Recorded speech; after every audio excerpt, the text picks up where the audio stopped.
আছে, সবই হলো বিভ্রান্তিকর জাহান্নামের রাস্তা। কোথাকার রাস্তা? সব ধরনের তাদের যত ধর্মীয় কাজ আছে সেই কাজে তারা মনে করে পূর্ণ হয়, তারা মনে করে ভালো হয়, কিন্তু কোরআন হাদিস দ্বারা আমরা বুঝেছি তাদের সেই কর্মে কোনো পুণ্য হয় না, সওয়াব হয় না, বরং অপরাধ হয়। কি হয় বলেন? রাগ করলেন? বোঝার চেষ্টা করেন। কারোর সাথে আমরা শত্রুতা করে বলছি না। অন্য ধর্মের মানুষেরা তাদের ধর্মীয় রেওয়াজে বেশিরভাগই তারা অপরাধ করে, কারণ তারা আল্লাহর সাথে শরীক করে। কি করে? শরীক মানে কি? বাংলা আরবি হলো শরীক। বাংলা কি বলেন? অংশীদার করা। অর্থাৎ তারা আল্লাহ তাআলার অগণিত সৃষ্টির মধ্যে কিছু সৃষ্টিকে আল্লাহ তাআলার মতন শক্তিধর ক্ষমতাবান মনে করে, নাউযুবিল্লাহ।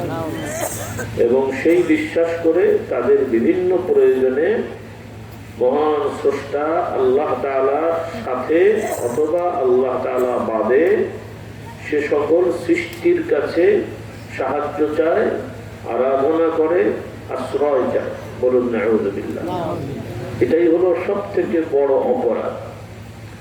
চুরি, ডাকাতি, খুন, ধর্ষণ এগুলো অপরাধ সবাই জানে, অন্য ধর্মের লোকেরাও জানে এবং এগুলো তারা অপরাধ বলে, আমরাও বলি। কিন্তু চুরি, ডাকাতি, খুন, ধর্ষণের থেকেও বড় অপরাধ হলো আল্লাহ তাআলা বাদে কোন সৃষ্টি, সেটা তিনি যদি নবী হন, ওলি হন, ভালো মানুষ হন, ফেরেশতা হন, যাই হন, এমনকি কিছু কিছু ধরনের গাছ গাছালি, বিভিন্ন পশু, এগুলোকেও তারা পুজো করে বা এগুলোর কাছেও তারা সাহায্য চায়। এমনকি বাচ্চারাও বসে আছে, না বললে নয়, পুরো বয়স্করা বুঝে যাবেন। আল্লাহ হেদায়েত করুক তাদের বুদ্ধি, তাদের দর্শন। নাউযুবিল্লাহ। তারা এই বাড়তে বাড়তে এক পর্যায়ে তারা বলছে যে যেই জিনিসের দ্বারা আমরা দুনিয়ায় এসেছি ওইটাও পূজা করতে হবে। বলুন নাউযুবিল্লাহ। ও শব্দ আর আমি মুখে আনছি না, বোঝা গেছে? দেখেন অবস্থা, দেখেন বাড়তে বাড়তে কোথায় চলে গেছে। বট গাছকে, বিশাল গাছ, ওই যে বিশাল গাছ, এটা আমাদেরকে আশ্রয় দেয়, বট বৃক্ষ। বলুন নাউযুবিল্লাহ। এই জন্য দেখবেন বড় বড় বট গাছের নিচে এগুলো করে তারা। এবং সেটা ওর সাথে এখন আবার কিছু মুসলিম পরিচয় দেয়, মুসলমান নামধারী, এরাও এখন ওই সমস্ত কাজে লিপ্ত হয়ে গেছে। আল্লাহ তাআলা এদেরকে হেদায়েত দান করুন, সবাইকে সঠিক বুঝ দান করুন। আমাদের সাথে কারো শত্রুতা নেই, আমরা সবার কল্যাণকামী, সকলের উপকার চাই, কেউ ক্ষতিগ্রস্ত হোক এটা আমরা চাই না। তো আল্লাহ তাআলার সাথে শরীকানায় বিশ্বাস করে আল্লাহর বিধানের বাইরে ইবাদত বন্দেগী করে মারা গেলে সে চিরস্থায়ী জাহান্নামী হবে। কি হবে? চিরস্থায়ী জাহান্নামী হবে। আমরা কেউ জাহান্নামী হতে চাই? এজন্য আমার বাচ্চারা, যুবকেরা শিখে নাও, আল্লাহ তাআলার সাথে বা আল্লাহ তাআলা বাদে কোন সৃষ্টির কাছে সাহায্য চাওয়া যাবে না। আমরা পীর মাশায়েখদেরকে, মুর্শিদদেরকে ভালোবাসি, ভক্তি করি, তাদের কাছে যাই কিসের জন্য? শিক্ষা নেওয়ার জন্য, দীক্ষা নেওয়ার জন্য, পথ পাওয়ার জন্য, সংস্পর্শে থেকে তাদের থেকে উপকৃত হওয়ার জন্য। তারা ব্যক্তিগতভাবে কোনো ক্ষমতাধর না যে আমাকে চাইলেই আমার বিপদ কাটিয়ে দেবেন, চাইলেই আমার উপকার করে দেবেন। এটা কোনো সৃষ্টির ক্ষমতা নয়। এই বিশ্বাস এবং এতে দৃঢ় থাকতে হবে। তাদের কাছে গেলে উপকার হবে, কিন্তু উপকারটা কে করে? তারা আমাদেরকে দিক নির্দেশনা দিয়ে জিকির, দোয়া শিখালে সেগুলো আমল করলে বিপদ থেকে উদ্ধার পাওয়া যাবে, কিন্তু করবেন কে? এই বুঝটা আমাদের থাকতে হবে। কারণ কিছু লোকেরা বিভিন্ন পীর মাশায়েখের দরবারে যে উপকার পেয়ে বলে ফেলে, দয়াল বাবা আমাকে করে দিয়েছে, দয়াল বাবা আমাকে উদ্ধার করেছেন, এরকম ভাষা ব্যবহার করে। কোনো মুমিন মুসলমান এরকম ভাষা ব্যবহার করতে পারে না। বলতে হবে যদি কোনো পীর মাশায়েখের দোয়ার ওসিলায় আল্লাহ তাআলা রহমত করেন যে হুজুরের কাছে দোয়া চেয়েছিলাম, আল্লাহ আমাকে উদ্ধার করেছেন, এটা বলতে পারে। কিন্তু দয়াল বাবা উদ্ধার করেছেন বা হুজুর উদ্ধার করেছেন, ভাগ্যে হুজুর আমাকে দেখেছেন, এমনকি এরকম কথাও শোনা যায় কোন কোন দরবারে তার মুরিদেরা বাড়িয়ে বাড়িয়ে বলে যে আমাদের হুজুরের মুরিদ যেখানেই থাকুক হুজুর সব জানতে পারে। বলেন নাউযুবিল্লাহ। আমরা কে কোথায় থাকি কি করি কে জানেন? কোন মানুষ এভাবে জানে? আল্লাহ আমাদের হেদায়েত দান করুন। কাজেই গায়বী খবর এগুলো একমাত্র আল্লাহ তাআলার শক্তি ক্ষমতা, কোরআনুল কারীম এগুলো এসেছে। তো যাই হোক, আমি বেশি কথা বলবো না, সংক্ষেপে দোয়া। আপনাদের দায়িত্বটা কি একটু আমি বলে যাই। যেহেতু এখানে মাশাআল্লাহ মরহুম ডাক্তার সাহেব থাকতে এখানে জিকিরের তালিম হতো, আপনারা আসতেন কেউ কেউ এখানে যারা আছেন? কারা কারা আসতেন একটু দেখি তো। মাশাআল্লাহ আপনারা আসতেন, আলহামদুলিল্লাহ। কত তারিখে হতো? না না না, আমি বলছি তালিম বাৎসরিক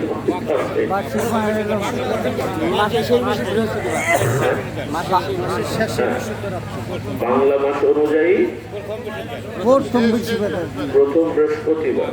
আচ্ছা, জিকির আজকার হতো। তো তালিম চালু থাকবে। তালিম মানে হলো প্রশিক্ষণ, শিক্ষা। আপনারা জিকিরের জন্য আসবেন। ডাক্তার সাহেব দুনিয়া থেকে চলে গেছেন, আল্লাহর হুকুমে আমরাও যাব, কিন্তু যতদিন দুনিয়ায় থাকতে হবে ইবাদত করতে হবে না হবে না? হবে না হবে না?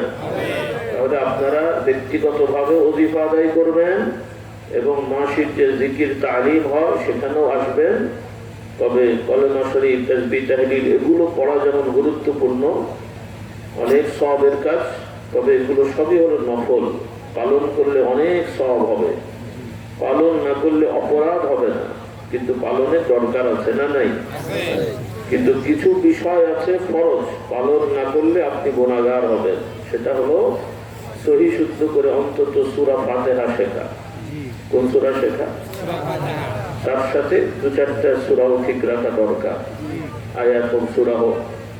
কিন্তু আপনারা মন খারাপ করেন না, পরীক্ষা নিলে সবাইকে পাশ করবেন? হ্যাঁ, কেন এটা হলো?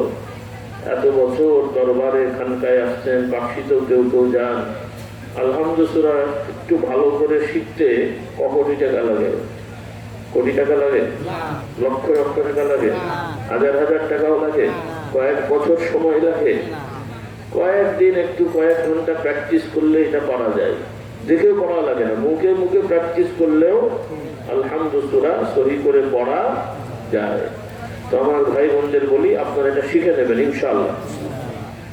অন্তত নিজের নামাজটা ঠিক হোক, কারণ আপনাদের অনেকেরই, সবাই আশা করি নামাজ পড়ছেন, কিন্তু সঠিক হয় না। আমি নিজে খেয়াল করেছি, অনেক বয়স্ক লোক মাশাআল্লাহ নামাজ পড়ছেন দীর্ঘ বছর ধরে, কিন্তু সঠিক হয় না। তেলাওয়াত ভুল, রুকু ঠিক হয় না, সেজদা ঠিক হয় না। তো এইভাবে এমন না যে এগুলো পারা যাবে না। রুকু ঠিক করা কি অসম্ভব কাজ? সিজদা ঠিক মতো দেওয়া কি অসম্ভব কাজ? কিন্তু আমরা উদাসীন, বেখিয়া, দাঁড়ানো অনেকে ঠিক হয় না, তেড়া হয়ে দাঁড়িয়ে থাকে, সোজাও হতে চায় না। কি বিপদ আমাদের দাঁড়ায় তাও আবার তেড়া হয়। আল্লাহ হেদায়েত দান করুন, আল্লাহুম্মা আমিন। যখন মানুষ জ্ঞান নেই, কারণ সালাতে নামাজে চেহারাও কিবলামুখী হতে হবে, সিনাটাও। অনেকে চেহারা কিবলামুখী, সিনা বাঁকা। খেয়াল করেছেন কিনা আমি জানি না, মানে মাথা একদিকে, বুক একদিকে। সোজা হতে অসুবিধা কি রে ভাই? শয়তান তো দেবে না আপনাদের সোজা হবে। আপনারা নামাজ পড়ে আল্লাহর প্রিয় বান্দা হবে না, শয়তান দেখে দেখবে এটা কি হয়, ওর কিছু করার আছে না নাকি? বলে ওই চাড়া বেরোতে পারে, নামাজটা গন্ডগোল হয়ে যায়। টেবলামুখী, মুখও যেমন টেবলা হতে হবে, সিনাটাও টেবলা, রুকু সেজদা সুন্দর ভাবে হতে হবে। রাসূলুল্লাহ সাল্লাল্লাহু আলাইহি ওয়াসাল্লাম রুকু করতেন এমন ভাবে, সাহাবারা বর্ণনা করেন যে রাসূলুল্লাহ রুকুটা এমন হতো যে তার পিঠে যদি পানি দেওয়া হতো, সেই পানিটা গড়িয়ে পড়তো না, মানে এমনি দেওয়া হয়নি। তারা উদাহরণ দিয়ে বললেন যে এতই সোজা রাখতেন যে পানি দিলে গড়িয়ে পড়বে না, সমান থাকবে। বলুন সুবহানাল্লাহ। এটাকে প্রচলিত ইঞ্জিনিয়ারিং ভাষায় বলা হয় ওয়াটার লেভেল। এই যে ওয়াটার করে না, ওয়াটার লেভেল সমান জিরো লেভেলে। তো এটা হয়তো সবার অত সম্ভব হয় না, কারণ কিছু বুড়ো মানুষ আছে মেরুদণ্ড মাকা, ওনাকে আবার সোজা করতে গেলে বেচারা টানলে টানাটানি হয়ে যেতে। অন্তত স্বাভাবিক আর কি, সোজা বাংলা হলো স্বাভাবিক, রুকুতে স্বাভাবিক মাথাটা নিচু করা যতটুকু সম্ভব, জোর জবরদস্তি না। রাসূলুল্লাহ সাল্লাল্লাহু আলাইহি ওয়াসাল্লাম শারীরিক ভাবে খুবই তার ফিটনেস ছিল, মানে সব দিক থেকে তিনি সুন্দর ছিলেন। বলুন সুবহানাল্লাহ। আমাদের মধ্যে না ভুড়িওয়ালা হুজুর ছিলেন না, আমরা তো খেয়ে খেয়ে বুড়ি বানিয়ে ফেলি। সবসময় সুন্নত আছে, হাত ধোয়ার সুন্নত, বিসমিল্লাহ বলার সুন্নত, খাওয়ার পরে আলহামদুলিল্লাহ সুন্নত, খাওয়ার পরিমাণের সুন্নত আর হুজুরের মনে নেই, এবং গলা পর্যন্ত শেষে সুন্নত নেই। এই জন্য ভুড়ি বেড়ে যায়, ওয়েট বেড়ে যায়। আর ওয়েট বেশি হলে, স্বাভাবিকের নিয়ম থেকে বেশি ওজন হলে হাঁটু সহ বিভিন্ন রোগ বেড়ে যায়। হাঁটুর ব্যথা হবে, তারপরে কিডনির উপরে প্রেশার হবে, কারণ ওইটা তার ধারণ ক্ষমতার বাইরে চলে যায়। এই জন্য সুন্নত তরিকায় খেলে ওয়েটটাও ঠিক থাকবে, শরীরটাও হালকা থাকবে, ইবাদত বন্দেগী সহ সামাজিক কাজকর্ম সবটাই সুন্দরভাবে করা যায়। বলুন সুবহানাল্লাহ। এই জন্য আপনারা সুন্নত তরিকায় খাবেন, ভালো খাবার খাবেন।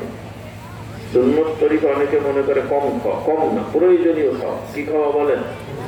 কম হলে তো কম হয়ে যাবে, আপনার দরকারটা তার থেকে কম করলে তো আপনি অসুস্থ হয়ে যাবেন। আবার বেশি হলে শক্তি হবে না, পয়জন হবে। কি হবে বলে না, ফুড পয়জন। ফুড পয়জন খেলে হয় না না খেলে হয়? বেশি খেলে ফুড পয়জন হয়, অর্থাৎ খাবারটাই বিষ হয়ে যায়। ভালো ভালো খাবার খেলেন, কিন্তু বেশি খাওয়ার কারণে ওইটা শক্তি না হয়ে কি হয়, বিষ হয়ে গেল। আর পরিমাণ মতো খেলে ওইটা শক্তি হয়। এই জন্য সুন্নত তরিকায় আমরা খাবো। রাজি আছি ইনশাআল্লাহ? তো কথা বেড়ে যাচ্ছে, মূল কথায় আমরা আসি। তো আপনারা জিকিরের তালিমে আসবেন, জিকির আজকার করবেন, আমাদের কিতাবগুলো আছে, নিয়ে যাবেন ইনশাআল্লাহ। আগে কি দু একজন নিয়েছেন যে একটা কিতাব? দেখি একটু কার কার কাছে আমাদের একটা হলো বই আছে, দেখি তো। আমাদের বই একটা হলো আছে, কার কার কাছে? একজন, দুইজন, তিনজন, আর কোথায়? হ্যাঁ মাশাআল্লাহ, এই ৩-৪ জনের কাছে আছে, বাকিদের কাছে নাই। সবাই কিতাব নিয়ে যাবেন ইনশাআল্লাহ। বলেন ইনশাআল্লাহ। আজকে সবাই একটা করে বই কিনে নিয়ে যাবেন, আবার এমনি নিয়ে চলে যাবেন। সবাই একটা করে বই নিয়ে যাবেন ইনশাআল্লাহ। আল্লাহ তাআলা তৌফিক দেন। বলেন ইনশাআল্লাহ। ইনশাআল্লাহ বললে পয়সা লাগে। আল্লাহ তাআলা তৌফিক দেন, বলুন আল্লাহুম্মা আমিন। কারণ এই 12টা একটার সময় কথা বললে সব মনে থাকবে না। একটা করে বই নিয়ে যান এবং পড়বেন। আমাদের ইসলামী আকীদা, ঈমান আকীদাটা কেমন হয়। আপনারা ডাক্তার সাহেবকে ভালোবেসে এসেছেন, অনেকে আমার আব্বাকে দেখেননি, শাহজাহানকে দেখেননি, আমাদেরকেও, আমার দাদা হুজুরকে দেখেননি। ডাক্তার সাহেব আমাদের খলিফ, আমাদের ইজাজত প্রাপ্ত, কাজেই তিনি আমাদের নীতি আদর্শের বাইরে ছিলেন না। এখন আপনারা উড়ে এসে জুটে বসে যদি আপনারা তার মাথা, মানে তাকে দোহাই দিয়ে, তার পরিচয় দিয়ে আমাদের আদর্শের বাইরে চলে যান, তাহলে এটা মুনাফিকি হবে। কি হবে? এখানে থাকতে হলে, এই দরবারে আসতে হলে আমাদের আদর্শ থাকতে হবে। অন্যের আদর্শ এখানে নিয়ে এসে চালানো যাবে না। কেউ চালাতে চাইলে সে গেট আউট। মনে থাকবে আপনাদের? কথা বলে না, আপনারা সতর্ক হবেন। কেউ যদি কিছু আমদানি করতে চায়, আপনারা ওকে রপ্তানি করে দেবেন। ঠিক আছে তো? তোমাদের কিছু আমদানি করতে হলে তোমার আলাদা জায়গায় যাও, আলাদা বাবা খুঁজে যাও, এই জায়গাগুলো চলবে না। কারণ ডাক্তার সাহেব আমাদের থেকে শিখেছেন, ওনার আদর্শ আমাদের আদর্শ। আমাদের আদর্শের বাইরে এখানে কেউ কিছু করতে চাইলে আপনারা প্রতিরোধ করবেন, তাকে এখান থেকে বিদায় করে দেবেন। কথা ঠিক? কথাও বলে না। ঠিক আছে ইনশাআল্লাহ? হ্যাঁ, সে যেই হোক, এখানে অন্য ধরনের ভণ্ডামি করা যাবে না, এবং কোন ভণ্ডামির আশ্রয় দেওয়া যাবে না, প্রশ্রয় দেওয়া যাবে না। এবং ডাক্তার সাহেবের যারা আত্মীয় স্বজন আছেন, আমি তাদেরকেও সতর্ক করে দিই। আত্মীয় আছেন, আত্মীয় জায়গায় থাকেন, আপনার মতদর্শনে আপনি থাকেন, কিন্তু এই খানকায় কোরআন সুন্নাহ বিরোধী, ফুরফুরা আদর্শ বিরোধী কোনো বিষয় কেউ করতে থাকলে তাকে সে আত্মীয় হিসেবে থাকবে, কিন্তু তাকে কোন রকমের প্রশ্রয় দেওয়া যাবে না। মনে থাকবে কথাগুলো? আল্লাহ তাআলা হেদায়েত দান করুন। এখন প্রশ্ন হলো, আমাদের যারা মুরব্বীরা চলে যান, কবরবাসী হয়ে গেছেন, আমরা তাদের ভালোবাসবো, তাদের জন্য দোয়া করব, তাদের কবর জিয়ারত করব, এটা ইসলামের বিধান। কবর জিয়ারত করা এটা সুন্নত কাজ, বলি আলহামদুলিল্লাহ। জিয়ারত মানে সাক্ষাৎ। ইমানদাররা দুনিয়া ত্যাগ করলেও তাদের রূহের সাথে দেহের সম্পর্ক থাকে এবং তারা নিয়ামতে থাকেন, বলুন সুবহানাল্লাহ। কিছু লোকেরা ভুল মনে করে মরে গেছে, মিশে গেছে, আর কিচ্ছু নাই, ভুল কথা। হ্যাঁ, কোন ইমানদারের কবরে দেহ যদি মাটিতে গলেও যায়, তাও ওই কবরের সাথে তার রূহের সম্পর্ক থাকে। তার কবরের পাশে যে সালাম দিলে সেই সালাম তার রূহের কাছে পৌঁছে যায়, এবং দোয়া করলে আল্লাহ তাআলা যার দোয়া কবুল করবেন, সেই দোয়ার ওসিলায় ওই কবরবাসীর গুনাহ যদি থাকে সেটা মাফ করে দেওয়া হয় এবং তার মর্যাদা বাড়িয়ে দেওয়া হয়। হাদিস শরীফে আছে, রাসূলুল্লাহ সাল্লাল্লাহু আলাইহি ওয়াসাল্লাম বলেন, কোন কোন মুর্দা কবরবাসী তার মর্যাদা যেভাবে ছিল, আল্লাহ তাআলা হঠাৎ তার মর্যাদা বাড়িয়ে দেন। তখন সে ফেরেশতাদেরকে জিজ্ঞেস করে যে আমার মর্যাদা এরকম হয়ে গেল কিভাবে? নতুন করে তো কোনো ইবাদত বন্দেগী আমি করিনি বা করার সুযোগও নেই, কিভাবে হলো? তখন বলা হবে, তোমার জন্য তোমার বন্ধুরা, তোমার ভাইরা, তোমার আত্মীয় স্বজন, ছেলে মেয়েরা তোমার জন্য আল্লাহ তাআলার কাছে দোয়া করেছিল, আল্লাহ তাআলার কাছে ক্ষমা চেয়েছিল, আল্লাহ তাআলা তাদের দোয়াকে কবুল করে তোমার গুনাহ ক্ষমা করে মর্যাদা বাড়িয়ে দিয়েছে। এজন্য মৃত ব্যক্তিদের জন্য দোয়া করতে কোনো বখিলি যেন আমরা না করি। দোয়া করতে কি অনেক টাকা লাগে ভাই? এখন অনেকে মনে করবেন করলে লাভ কি? আপনার আমারও লাভ আছে। অন্যের জন্য দোয়া করলে যে করবে তারও লাভ। আপনি যখন দোয়া করে আরেকজনের জন্য বলবেন, জীবিত হোক অথবা মৃত হোক, তখন ফেরেশতারাও আপনার আমার জন্য দোয়া করে বলবেন আল্লাহ তাআলার কাছে, আল্লাহ এই ব্যক্তিকেও এরকম রহমত বরকত দান করেন। আমাদের দোয়া দরকার আছে কিনা? এই জন্যে আপনারা কবর শুধুমাত্র পরিচিত নয়, যে কোনো জেনারেল সাধারণ যে কবরস্থানগুলো, সেখানেও আপনারা সালাম দেবেন, দোয়া করবেন সবার জন্য, ইমানদারদের জন্য। কারণ কাফের মুশরিক যারা, তাদের জন্য দোয়া করা যায় না। কবরের কাছে যাওয়া যায়, আমাদের সমাজে তার এটা নাই। আরব দেশে বা অন্য দেশে অনেক অমুসলিম থেকে মুসলমান হয়েছেন অনেকেই, তাদের বাবা দাদা অমুসলিম, ইহুদি থেকে মুসলমান হয়েছে, খ্রিস্টান থেকে মুসলমান হয়েছে। খ্রিস্টান ইহুদিদের কবর দেওয়া হয়, সিস্টেম ভিন্ন কবর দেওয়া হয়। তো সেক্ষেত্রে সাহাবাদের যুগেও ছিল যে সাহাবারা তো ঈমান এনেছেন, কিন্তু তাদের আত্মীয় স্বজন, বাবা মা অনেকে কাফের ছিল। মক্কার মুশরিকরা কিন্তু আগুন দিয়ে পোড়াতো না, তারা কবর দিত। তো সেজন্য সান্ত্বনার জন্য, আত্মতৃপ্তির জন্য কাফের মুশরিকের কবরের কাছেও তার আত্মীয় স্বজনরা যে দাঁড়িয়ে থাকতো, অপেক্ষা করতো। মানে একটু দাঁড়ালে, এখানে আমার বাপ আছে, মা আছে, একটু অন্তরটা ভালো লাগতো আর কি। কিন্তু দোয়া করার অনুমতি নেই, কি নাই? বলেন একটু জোরে। কাফের মুশরিকদের জন্য দোয়া করার অনুমতি নেই। কারণ দোয়া মানে হলো যে আল্লাহ এটা মাফ করে দেন, একে জান্নাত দেন, জাহান্নামের আগুন কমিয়ে দেন ইত্যাদি। তো কাফের মুশরিক তো আর জান্নাতে যাবে না, তাদের আগুন তো আর নিভবে না। যারা কুফরি শিরকি করে কবরবাসী হবে, তাদের ঠিকানা চিরস্থায়ী জাহান্নাম হবে, জ্বলতেই থাকবে। বলুন নাউযুবিল্লাহ। আল্লাহ তাআলা আমাদের এই পরীক্ষা থেকে হেফাজত করেছেন বলে আলহামদুলিল্লাহ। আমাদের বাপ-দাদা কেউ আলহামদুলিল্লাহ কাফের না, আমরা অন্তত ঈমানের সহিত তারা গেছেন বলি আলহামদুলিল্লাহ। আমরাও যদি ঈমানের সহিত থাকি, বলুন আল্লাহুম্মা আমিন। আমাদের সন্তানেরাও যেন ঈমানের সহিত থাকে, বলুন আল্লাহুম্মা আমিন। কারণ বর্তমানে যে অবস্থা চলছে, তাতে আমাদের সন্তানেরা অনেকেই ঈমান নিয়ে থাকতে পারবে, সেটা কিন্তু দুশ্চিন্তার ব্যাপার। ইউনিভার্সিটি কলেজের ছেলে মেয়েদের যা অবস্থা, হাই স্কুলের ছেলে মেয়েদের যা অবস্থা, তাতে উল্লেখযোগ্য ছেলে মেয়েরা ঈমান জানে না, তারা সংশয়বাদী, সন্দেহপ্রবণ। অর্থাৎ তারা কোরআন হাদিসের বক্তব্য, ইসলামের অনেক বিধান তারা দৃঢ়তার সহিত বিশ্বাস করে না। তারা মনে করে হুজুররা বলে হতেও পারে নাও পারে, হতেও পারে নাও পারে, জাহান্নাম থাকতেও পারে নাও পারে, জান্নাত হতেও পারে নাও পারে, কবরে আযাব থাকতেও পারে নাও পারে। এরকম যদি ধারণা হয়, সে মনে হয় আমাদের বিশ্বাসটা কি? কবরে প্রশ্ন আছে না নাই? নিয়ামত অথবা শাস্তি আছে না নাই? জাহান্নাম সত্য নাকি সন্দেহ আছে? জান্নাত সত্য না সন্দেহ আছে? আল্লাহ তাআলা দরবারে বিচারের সম্মুখীন হতে হবে, এতে কোনো সন্দেহ আছে? এই দৃঢ়তা সহিত বিশ্বাস হতে হবে, কোনো সংশয় রাখা যাবে না। এখন কবরে যে সালাম দিতে হয়, কবরের জিয়ারতের নিয়মটা কি? কবর জিয়ারতের নিয়ম হলো, সাধারণত আমাদের দেশে কিবলা হচ্ছে পশ্চিম দিকে। কোন দিকে? এখানে এই দিক কিবলা, পশ্চিম দিক। তো কিবলার দিকে পশ্চিম হলে, হ্যাঁ, কিবলা পশ্চিম দিকে হলে সাধারণত কবরবাসীকে উত্তর দিকে মাথা দিয়ে মুখটাকে কিবলার দিকে করে শোয়ানো হয়, তাই না? সেভাবে।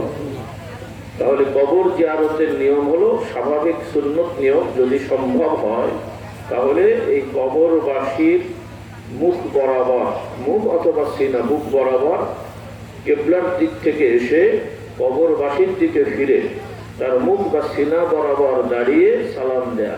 কি দেয়া? সেই সালামের তরিকা দুটো আছে।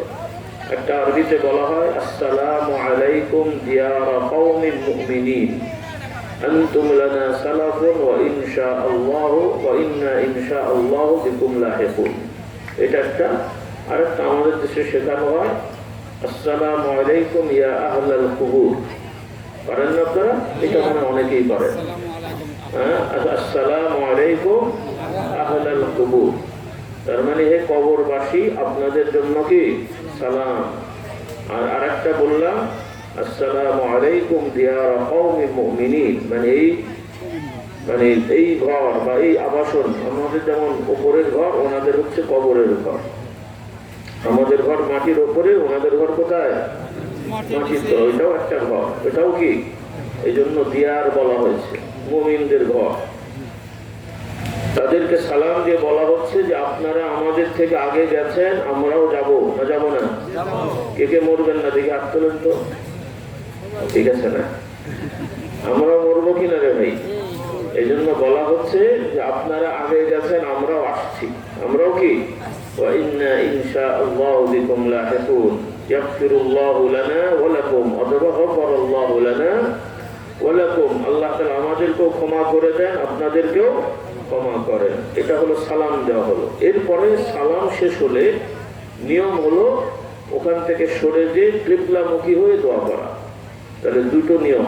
একটা হলো সালামের সময় চেহারা বা সিনার দিকে মুখ করে কিবলা পেছনের দিকে থাকা, আর দোয়ার সময় ঘুরে যে কিবলাকে সামনে নিয়ে দোয়া করা। এটা হলো সুন্নত। এটা কি? জোরে বলেন, এটা কি? কি বললাম বলেন? কিভাবে জিয়ারত করতে হয়? সালাম কোথায় দিতে হয়? সিনা অথবা চেহারা, মানে কিবলার দিকে পিঠ থাকবে। আর দোয়া করতে হয় কোন দিকে? এটা হলো সুন্নত। এটা হলো, আচ্ছা, কোনো কারণবশত যদি কিবলার দিকে যাওয়া না যায়, আপনি মাথার দিকে আছেন, পেছনের দিকে আছেন, পায়ের দিকে আছেন, ওখানে দাঁড়িয়েও সালাম দেওয়া যাবে, ওখানেও দোয়া করা যাবে। তবে ভালো হলো, উত্তম হলো এটা। বোঝা গেছে কথা? আর দোয়া করতে হবে কবরবাসীর জন্য, যে আল্লাহ এই কবরে যিনি আছেন তাকে রহমত দেন, বরকত দেন, শান্তি দেন, ইত্যাদি ইত্যাদি। খবরদার আপনি যে বলবেন না যে হুজুর আপনার কাছে তো আগে এসতাম, এখন তার আপনি নেই, আমার জন্য দোয়া করেন, বলবেন? আমার সন্তান হয়নি, হুজুর আল্লাহর কাছে সন্তান চেয়ে দেন, তাই বলবেন? বিপদ হয়েছে, বিয়ে হয়নি, আপনি করে দিয়েন, তাই বলবেন? কিন্তু কিছু লোকেরা এগুলো করে। তারা কবরবাসীর কাছে যে চায়, এটা সম্পূর্ণ শিরকি কথা। কারণ কবরবাসী আল্লাহ তাআলা তাকে দুনিয়া থেকে নিয়ে যাচ্ছেন, দুনিয়ার কাছ থেকে তাকে অব্যাহতি দিয়েছেন। যত বড় অফিসার হোক, রিটায়ারমেন্টের পরে দরখাস্ত হয়, সিল মারলে সেই সিল চলে, সিদ্ধান্ত নিতে পারে। তাহলে দুনিয়ায় যত বড় আল্লাহওয়ালা হন, দুনিয়া থেকে যাওয়ার পরে দুনিয়ার কার্যক্রম তার থাকে না, তিনি ওখান থেকে দুনিয়ার কোনো কার্যক্রম করেন না। তিনি এখন বিশ্রামে আছেন আল্লাহ তাআলার নিয়ামতে, বলুন সুবহানাল্লাহ। যুক্তিতে তাকে বিরক্ত করবেন কেন? আপনার বাবা যদি ঘুমিয়ে থাকে কানের কাছে যে কাশকাশ করবেন তো নাকি? খুশি হবে না বিরক্ত হবে? আল্লাহ তাআলা ওনাকে নিয়ামতে পাঠিয়ে দিয়েছেন, আল্লাহর বান্দাকে আল্লাহ নিজের কাছে ডেকে নিয়েছেন, তাকে বিরক্ত করা এটা তো যুক্তিতেও কাটে না রে ভাই। কথা বোঝেননি আপনারা? তো আমি বোঝার জন্য বলছি আর কি। এই জন্যে যারা দুনিয়া থেকে চলে গেছেন তাদেরকে দুনিয়ায় টেনে আনবেন না।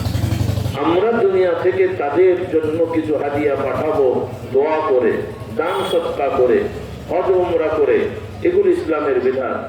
কারণ কোন কবরবাসীর নিয়তে হজ করা, উমরা করা, দোয়া করা, কি বলে দান সৎকা করা, এগুলো নির্ভরযোগ্য ইবাদত। নিজে করলেও সব, এবং নিজে করে কবরবাসীর নিয়ত করলে তারাও এই সব পেয়ে যান, বলুন সুবহানাল্লাহ। যদি ডাক্তার সাহেব রহমতুল্লাহ আলাইহির যারা ভক্তবৃন্দ আছেন, আপনারা তাকে ভক্তি করেন, ভালোবাসেন, আপনাদের দায়িত্ব হবে দান সৎকা করে নিয়ত করবেন যেন আল্লাহ তাআলা এই সব হুজুরকে দান করেন।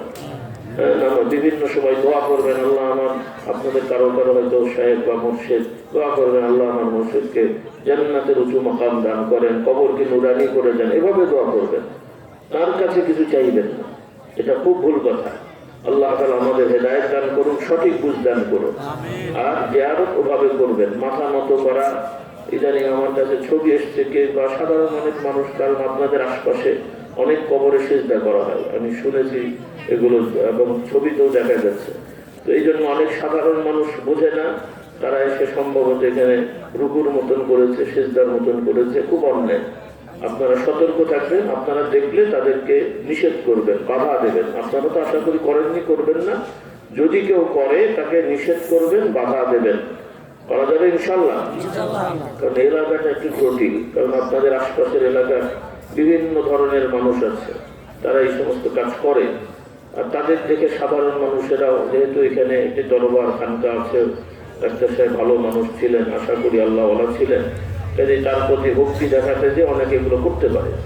তো আপনারা পুরুষরাও সচেতন হবেন, মা বোনেরাও খবরদার। কারণ মহিলাদের একটু দুর্বলতা বেশি থাকে, তারা এই কবরে মানত নিয়ত করে টাকা পয়সা নিয়ে আসে, এগুলো আনবেন না। দান খয়রাত করবেন, ওয়াজ মাহফিলে অনুদান দেবেন, ওয়াজ মাহফিলে। আর এখানে লিখবেন, যেহেতু এবছর 1 বছর লেখা হয়েছে, এটার সামনে মৃত্যুবার্ষিকী লিখবেন না, লিখবেন ওয়াজ মাহফিল ও ইসালে সওয়াব, ডাক্তার সাহেবের স্মরণে ইসালে সওয়াব। বার্ষিকী এই শব্দগুলো সঠিক না, এগুলো অন্য রকমের মানে অর্থ দেয়, আপনারা সেটা অর্থ নেন না, কিন্তু কথাগুলো ঠিক হয় না। আপনারা অনেক কথা বলেন, কি বলেন নিজেরাই জানেন না। বাংলা ভাষার অর্থের একটা দরকার আছে না? আপনি যা বলবেন সেটা আপনি না বুঝে বলে আরেকজন তো ভুল বুঝবে, এই জন্য এগুলো আপনারা খেয়াল করবেন।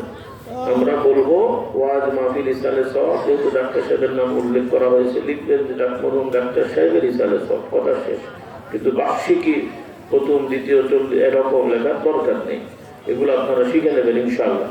আর সর্বোপরি আজকে আর বেশি কথা নয়, আপনারা মহব্বত করে এসেছেন, আল্লাহ তাআলার পরীক্ষা, ডাক্তার সাহেব আমাদের থেকে বিদায় নিয়েছেন, আল্লাহ তাআলা তাকে জান্নাতের উচ্চ মাকাম দান করুন, তার কবরকে নুরানি করে দিন, তার পরিবারের সদস্য, তার সহধর্মিনী, তার আহলিয়া, তার ছেলে মেয়েগণ যারা রয়েছেন, আল্লাহ তাআলা সবাইকে ইমানের উপরে কায়েম রাখেন, বলুন আল্লাহুম্মা আমিন।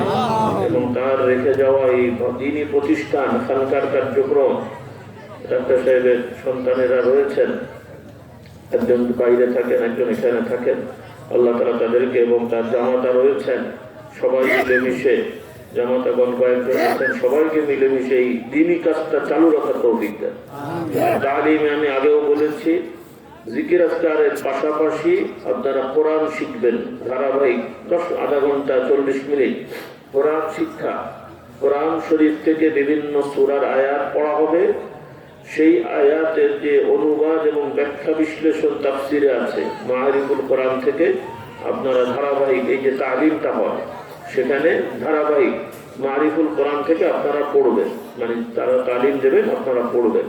এটা খুব কঠিন কাজ, তাহলে দেখা যাবে যে কিছু কিছু পড়লে আপনারা কোরআনের প্রত্যেকটা আয়াতে আমাদের শিক্ষা আছে না নাই, হেদায়েত আছে না নাই, তাফসীর থেকে ধারাবাহিক এগুলো পড়ার চেষ্টা করবেন। বেশি বেশি দরুদ শরীফ ওজিফা আদায় করবেন। সকালবেলা ফজরের পরে ওজিফা আদায় করা, শুধু মাসে একবার আসলেন এতটুকু না, এটা শেখার জন্য নিয়মিত আমার ভাই বোনের আমল করবেন। ফজরের নামাজ জামাতে পড়ে পুরুষেরা ওই জায়গায় বসে থেকে ইস্তেগফার, কালেমা শরীফ, তাসবিহ, তাহলিল এগুলো পড়বেন, পড়তে থাকবেন। সূর্য উঠে গেলে, বেশ কিছু সময় চলে গেলে এরপরে 2 রাকাত সালাত নামাজ আদায় করবেন। রাসূলুল্লাহ সাল্লাল্লাহু আলাইহি ওয়াসাল্লাম বলেন, যে ব্যক্তি এই আমলটা করবে, তথা ফজরের নামাজ জামাতে পড়বে পুরুষরা, এরপরে ওই জায়গায় বসে থেকে জিকির আজকার করে সূর্য ওঠার পরে 2 রাকাত সালাত নামাজ আদায় করবে, এই আমলের ওসিলায় আল্লাহ তাআলা তার নামায় আমলে পূর্ণাঙ্গ একটা হজ এবং একটা উমরার সওয়াব দান করবে। সুবহানাল্লাহ। আর মহিলারা বাড়িতে পড়বেন, মহিলারা বাড়িতেই ফজরের নামাজ পড়ে ওই জায়গাতেই বসে থেকে তাসবিহ, তাহলিল, কালেমা শরীফ, সাইয়্যিদুল ইস্তিগফার, সূরা ফাতিহা, সূরা ইখলাস, আয়াতুল কুরসি, সূরা হাশরের আয়াত, এরপর আরো কিছু জিকির আছে আমাদের কিতাবগুলোতে আছে, এগুলো আপনারা সংগ্রহ করে পড়বেন, আমল করবেন। আল্লাহ তাআলা সবাইকে তৌফিক দান করুন। আর অনুরোধ, জুমার দিনে আগে আগে মসজিদে যাবেন, জুমার দিনে একটু সময় নিয়ে মসজিদে যাবেন। রাসূলুল্লাহ সাল্লাল্লাহু আলাইহি ওয়াসাল্লাম বলেন, যে ব্যক্তি জুমার দিনে আগে প্রথম সময় মসজিদে যাবে, ধরে নেন নামাজের আগে 1.5 ঘন্টা আগে বা 1 ঘন্টা আগে, মোটামুটি নামাজের আগে, আল্লাহর রাসূল সাল্লাল্লাহু আলাইহি ওয়াসাল্লাম সুসংবাদ দেন, যারা এভাবে বেশি সময় নিয়ে মসজিদে থাকবে জুমার দিনে, জুমার আগে, আল্লাহ তাআলা তাদের জুমার নামাজের পাশাপাশি একটা উট দান করার সওয়াব দান করবে। সুবহানাল্লাহ। কি দান করা? সওয়াবটা কম মনে হলো?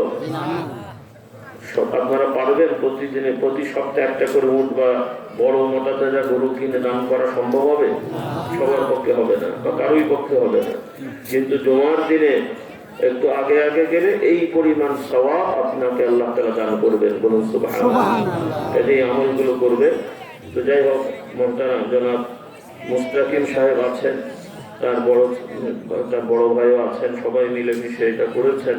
আল্লাহ তাআলা এই কাজগুলো উনি পরিচালক হিসেবে এবং এটাই জিম্মাদার। এটা খানকার নাম হচ্ছে হেদায়েতুল মুসলিমিন খানকা শরীফ। এই খানকা শরীফের প্রতিষ্ঠাতা মরহুম ডাক্তার সাহেব ছিলেন আমাদের মোবাল্লিগ হিসেবে। তিনি যেহেতু এখন আল্লাহ তাআলার ইচ্ছায় চলে যাচ্ছেন, তার সাহেবজাদারা মিলেমিশে করবেন। যেহেতু তার মেজো সাহেবজাদা, মেজো ছেলে জনাব মুস্তাকিম সাহেব এখানে বেশি থাকেন, কাজে তিনি জিম্মাদার বা পরিচালক হিসেবে থাকবেন। অন্য মুরব্বীরাও এখানকার উপদেষ্টা হিসেবে থাকবেন। সবাই মিলেমিশে দিনই কাজটা চালু রাখবেন। তালিমে জিকির আজকার হবে, সাথে কোরআন এবং মাসলা মাসায়েলের তালিম হবে, এবং ইনশাআল্লাহ পরিবেশ সুন্দর হলে, সুযোগ থাকলে ইনশাআল্লাহ আরো সুন্দর পরিবেশে এগুলো আয়োজন করা হবে। আল্লাহ তাআলা সবাইকে তৌফিক দেন, এবং যুবকরাও আসবে ইনশাআল্লাহ দিন শেখার জন্য। আল্লাহ তাআলা কবুল করুন। তো আমি একটু দেখতে চাই আজকে এখানে যুবকদের মধ্যে কারা কারা ইন্টারমিডিয়েটের ছাত্র আছো, বাবারা ইন্টারমিডিয়েট, ডিগ্রি, অনার্স, মাস্টার্স এরকম পড়াশোনার ছাত্র কারা কারা আছে? একটু হাত তোলো তো বাবা, একটু হাত তোলো, হাত তোলো। একজন। আর কে? তোমরা ছাত্র না বাবা? তুমি ছাত্র না? এই যে সাদা, ভয় নাই, ভয়ের কারণে একটা হাত তোলো। আমি কারা কারা ছাত্র? 1 জন 2 জন। তুমি কি ইন্টারমিডিয়েট? তুমি কি? তাহলে এক দেরি করলে কেন? ভয় পাচ্ছ কেন? হাত তোলা একটু দরকার আছে রে ভাই। হাত তোলো, হাত তোলো। কারা কারা ছাত্র ইন্টারমিডিয়েটে, ডিগ্রি, অনার্স, মাস্টার্স? 1 2 3 4 5। হ্যাঁ, ঠিক আছে, 5 জন কিন্তু তুলেছে, আর বাকিরা তোলনি। তো যেহেতু বাকি তোলনি, যদি থেকে থাকো তোমরা কিন্তু পাবে না। এই 5 জনকে আমি ছোট্ট একটা করে বই দেবো ইনশাআল্লাহ। তোমরা দোয়ার পরে এখানে একটু আসবে, এই 5টা বই নিয়ে এসো। ছাত্রদের কি বলে আল মুর্শিদ 5টা। এখন সময় আপনারা যারা এসেছেন, আপনাদের যাদের মেয়েরা ছাত্র আছে ইন্টারমিডিয়েটের, ডিগ্রি, অনার্স, মাস্টার্সের, 1-2 করে বই আপনারা কিনে নিয়ে যাবেন। আপনারা আসছেন, আপনারা কিনে নিয়ে যাওয়ার চেষ্টা করবেন ইনশাআল্লাহ। বলেন ইনশাআল্লাহ। আল্লাহ তাআলা তৌফিক দেন, বলুন আল্লাহুম্মা আমিন। সর্বোপরি আজকের এই মাহফিল মাশাআল্লাহ মরহুম ডাক্তার সাহেবের ভক্তবৃন্দ, হিতাকাঙ্ক্ষী যারা আছেন তারা সহযোগিতা করেছেন, সুন্দর পরিবেশে আয়োজন হয়েছে। আল্লাহ তাআলা সবার জানে মালে বরকত দেন, বলুন আল্লাহুম্মা আমিন। এলাকাবাসীরা এসেছেন, আপনাদের দাওয়াত থাকবে। আগামী মাহফিলেও নিজেরাও আসবেন, অন্যদেরকেও নিয়ে আসবেন এবং ধীর স্থির ভাবে ওয়াজ শুনবেন। একটু আগে আগে আগে আসবেন, কারণ আপনাদের যা চিত্র দেখলাম তাতে আসলে মাগরিবের সময় খুব বেশি লোক আপনারা ছিলেন না। এটা তো খুবই কষ্টের জিনিস, বছরে একবার একটু আয়োজন হয়, অনেকে এসলেও বসেন, আশপাশে ঘুরে ফিরে বেড়ায় অথবা খানকায় মসজিদে যে বসে থাকে। এগুলো কেন হবে? আপনারা বছরে একবার আসেন, ওয়াজ মাহফিলে প্যান্ডেলে বসবেন, প্রয়োজন ছাড়া বাইরে ঘুরবেন না, থাকবেন না। মনে থাকবে ইনশাল্লাহ? এই মাহফিল হবে তো নাকি? এই মাহফিল যেভাবে হয়ে আসছে হবে না বন্ধ হয়ে যাবে? আসবেন ইনশাল্লাহ, ওয়াজ শুনবেন ইনশাল্লাহ। আল্লাহ তাআলা তৌফিক দেন, বলুন আল্লাহুম্মা। আমরা আশাবাদী সামনে আরো, যেহেতু আমাদের বাচ্চারা, যুবকেরা নতুন আছেন, বয়স যুবক আছেন, তারা আরো সুন্দর করে এগুলো পরিচালনা করবে এই আশাবাদী। ভালো ভালো আলেম ওলামা তারা নিয়ে আসবে তালিমের জন্য। প্রতি মাসে একজন আলেম নিয়ে আসবেন, তারা থাকবে এবং তারাও সহযোগিতা করবেন ইনশাল্লাহ। সর্বোপরি আমি আবারও মনে করিয়ে দিই, আগামী বছর আপনারা লিখবেন, এবার তো 44-45তম বাৎসরিক ওয়াজ মাহফিল ও ইসালে সওয়াব। আর যদি ডাক্তার সাহেব হুজুরের নাম লিখতে হয় লিখবেন মরুন ডাক্তার সাহেব হুজুরের ইসালে সওয়াব, মনে থাকবে। আর ওই বার্ষিকী টার্ষিকী লেখার দরকার নেই। তো আল্লাহ তাআলা আমাদের কবুল করুন, হেদায়েত দান করুন, বলুন আল্লাহুম্মা আমিন। সকলকে মুহাব্বতে দরুদ ও সালাম পড়ি। আল্লাহুম্মা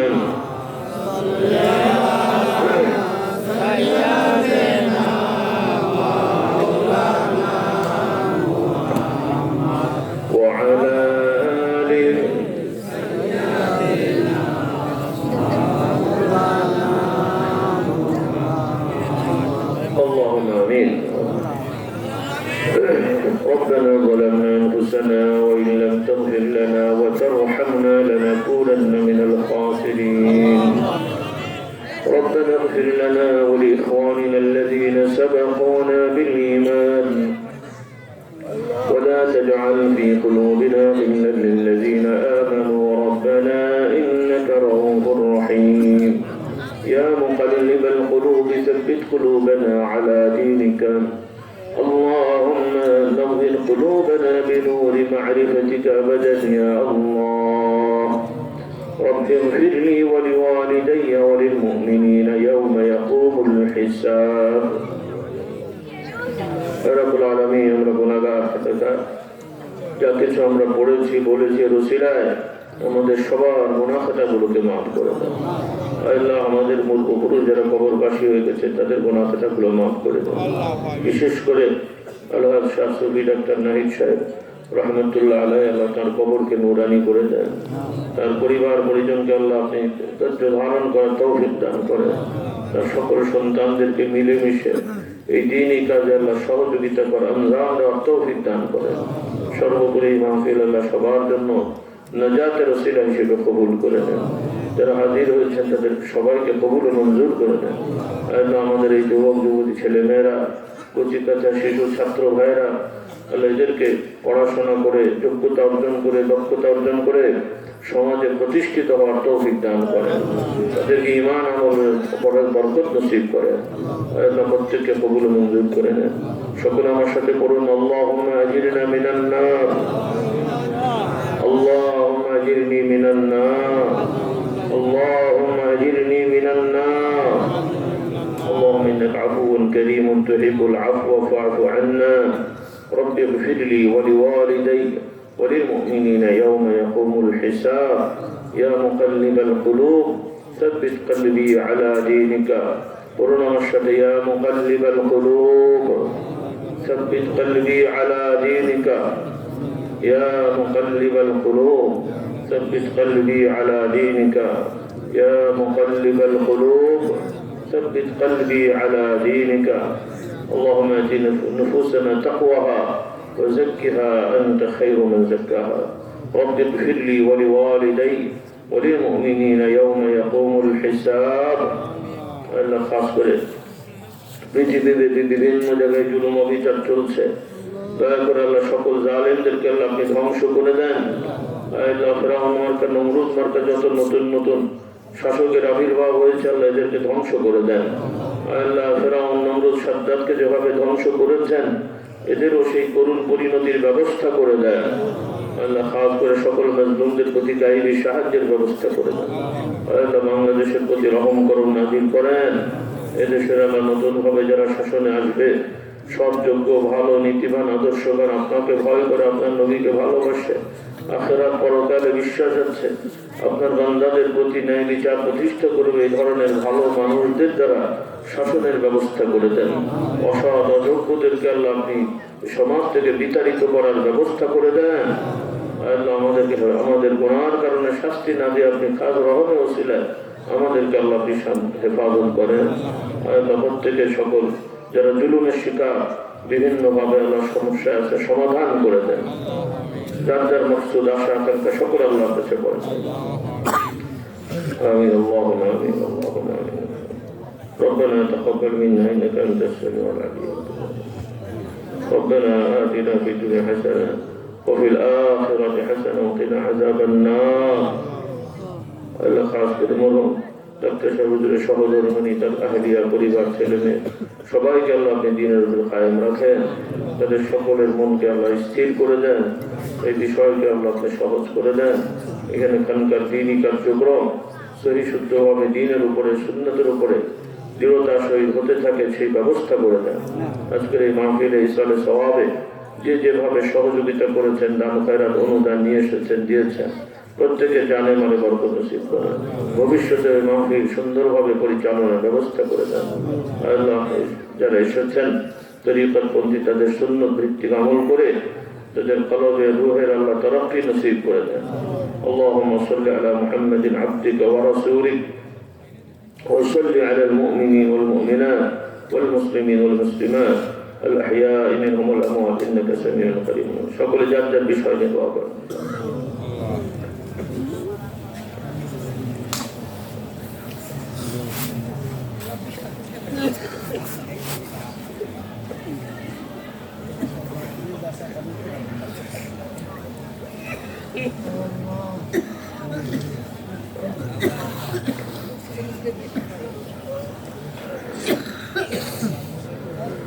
آمين، اللهم آمين، اللهم آمين. سبحانك اللهم وبحمدك أشهد أن لا إله إلا أنت أستغفرك وأتوب إليك. سبحان ربك رب العزة عما يصفون وسلام على المرسلين والحمد لله رب العالمين. لا إله إلا الله. কাতার দিয়ে বসেন, আপনাদের মেহমানদারির ব্যবস্থা আছে, বাচ্চারা সুন্দরভাবে বসেন, যেভাবে বলেন ওনারা সেভাবে সুন্দরভাবে বসেন। যারা বাচ্চারা যাদের কথা বললাম 5 জন ইন্টারমিডিয়েটের ছাত্র, এইচএসসির ছাত্র, এইচএসসির ছাত্র যারা হাত তুলেছ তোমরা এখানে আসো, এই পাশে পশ্চিম দিকে আসো।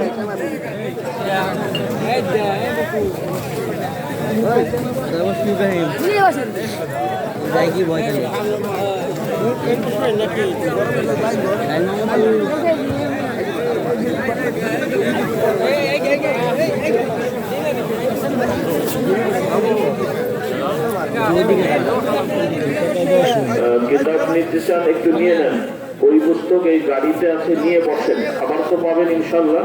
যারা বই পুস্তক কিনতে চান আপনারা এই গাড়িতে, এইখানে প্যান্ডেলের পাশে গাড়িতে বই আছে, নিয়ে যান। এইচএসসির ছাত্র যারা হাত তুলেছিলেন এখানে আসো, যারা হাত তুলেছিলেন এইচএসসির ছাত্র এখানে আসো।